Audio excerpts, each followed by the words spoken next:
छत्रपुर निर्वाचन मंडली राज्य राजनीति रे एक प्रमुख निर्वाचन मंडली जहाँकि लालगढ़ भाव परिचित किंतु दीर्घ 2 दशंधि धरी बीजेडी तार एठी दबदबा देखा एवं 2 दशंधि धरी बीजेडी एठी राज करुच्ची आ तृतीय रे एबे हैट्रिक लक्ष्य बीजेडी रही बीजेडी रे पुनर्बार रिपीट होती सुभाष बेहरा आम सहित सुभाष बेहरा अच्छा कथा हवा सर कौन कहे जो बर्तमान समय आप फास्ट कंग्रेचुलेसन जनबी जेहेतु नवीन पट्टनायक आपन को पुनर्बार रिपीट कर कौन सर लक्ष्य रही आ कौन सब स्वप्न रही प्रथमे ओडिशार मान्यवर मुख्यमंत्री तथा ओडिशा राज्य बिजु जनता दलर मान्यवर सभापति श्री नवीन पट्टनायक महोदय को छत्रपुरवासी तरफ अशेष अशेष धन्यवाद एवं कृतज्ञता ज्ञापन करुछु। क्रमागत द्वितीय थर पर से मो उपरे एवं छत्रपुरवासी उपरे आस्था प्रकट करिसेंती आशीर्वाद करिसेंती द्वितीय थर पर मनोनीत करिसेंती बिजु जनता दलर प्रार्थी हिसाब से दीर्घ 10 वर्ष है 2टी योजना 2टी कार्यकाल एठी बिजु जनता दलर प्रार्थी हिसाब से आमे विजय लाभ करूँ अधिक व्यवधान रे विजय लाभ करूँ एवं माननीय मुख्यमंत्री समस्त लोकाभिमुखी योजना जनहितकर योजना भित्तिभूमि उन्नयन योजना सामाजिक सुरक्षा योजना 5T रूपांतरकरण योजना एवं अनेक बड़ बड़ प्रकल्प छत्रपुर निर्वाचन मंडली रे कार्यकारी होईछि। छत्रपुर निर्वाचन मंडली आज विकास पथरे अग्रसर होछि। लोक मानकर गुरुजन माँ भौणी युवबंधु मानकर छात्र बंधु मानकर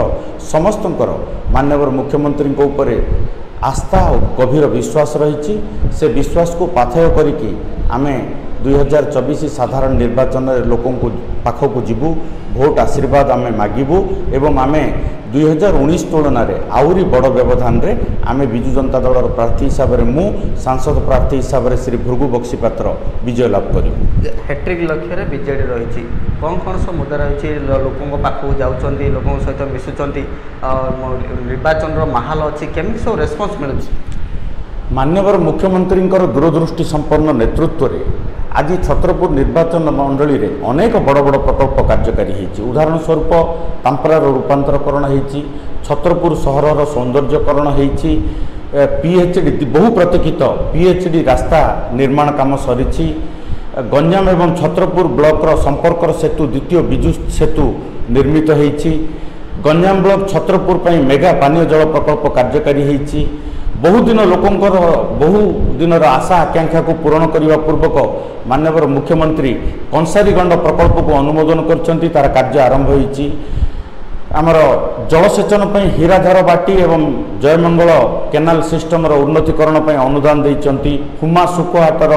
आधुनिकीकरण करा जायछि 5T रूपांतरकरण करा जायछि जलसेचन पर गंजाम ब्लॉकर कृषि प्रवण अंचल में 550 रु ऊर्ध्व बिजु गभीर सेचकूप योजना रे डीप बोरवेल कराई तेणु एवं विशेषकर युवक मान छात्र मानकर उज्जवल भविष्य को रखिकी आज छत्रपुर गोपालपुर अंचल में टाटा इंडस्ट्रियल पार्क रे 35,000 ऊर्ध्व कोटी टंकार पुंजीनिवेश आज आसी तार कार्य द्रुत गति आरंभ होती तेणु कृषि शिल्प गमनागमन शिक्षा स्वास्थ्य सबु क्षेत्र में आज माननीय मुख्यमंत्री छत्रपुर निर्वाचन मंडल उन्नति करछंती। आमे जेतेबेले लोकों पाखक जाऊँ एवं लोक मैंने जो योजनार कथा संपर्क में अवगत अच्छा एवं आम प्रति से अजाचित समर्थन दौरान दृढ़ समर्थन दौरान माननीय मुख्यमंत्री को रेकर्ड 6ठ थर आउे मुख्यमंत्री कहीपर कि जो गत थर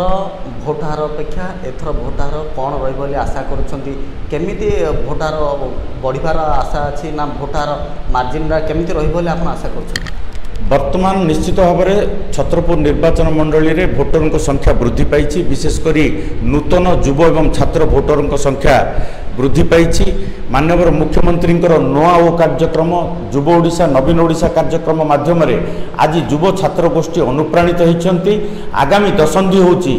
छात्र एवं युवक मानक पई दशंधि एवं जो मैजिक कार्ड योजना भी आरंभ करछंती एवं आज जो 5T रूपांतरकरण स्कूल एवं कॉलेज रही आज छात्र समाज एवं युव समाज माननीय मुख्यमंत्री उपरे आस्था और विश्वास प्रकट करिसेंती एवं 2036 100 वर्ष ओडिशार जो स्वतंत्र प्रदेश गठनर 100 वर्ष संपूर्ण होबो सेतेबेले को ओडिशा सारा भारत वर्षर सबुठारु श्रेष्ठ विकसित राज्य होबो कहि परिबा कि ବିଜେଡି ସୁବାସ ଏବେ ବିଜୟ ବାନା ଉଡ଼ାଇବା ଏବଂ ନବୀନ ପଟ୍ଟନାୟକ ହାତ ମୁଠାକୁ ଟାଣ କରିପାରିବେ?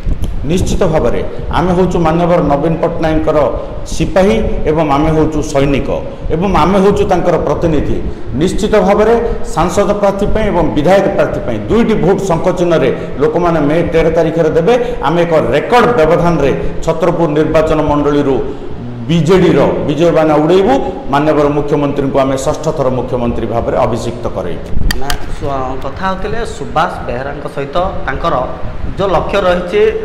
ବିକାଶକୁ ପ୍ରାଥମିକ କରି ସେ ଲୋକଙ୍କ ପାଖକୁ ଯିବେ ଏବଂ ନିର୍ବାଚନରେ କିଭଳି ଭାବେ ବହୁମୂଲ୍ୟ